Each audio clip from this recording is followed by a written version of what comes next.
কিন্তু মানুষের আবেগ বেশি, নিজের হজ নিজেই করব, মরি আর বাঁচি মক্কায় যায় মরব।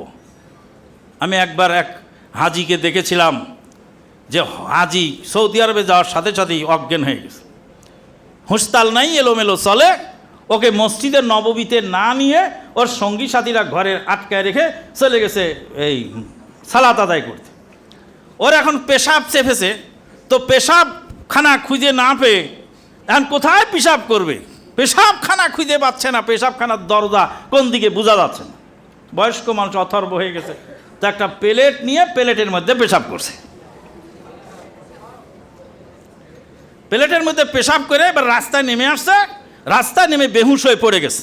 আমার সচক্ষে দেখা পরিচিত হাজির কথা বলছি আমি। এখন ওখানে লোকজন ধরাধরি করছে, আমাকে বলে এই লোককে আপনি চেনেন? আমি চিনি তো। বলে এই লোকটা বেহুশ হয়ে পড়ে গেছে রাস্তার মধ্যে। ধরতে ধরতে তার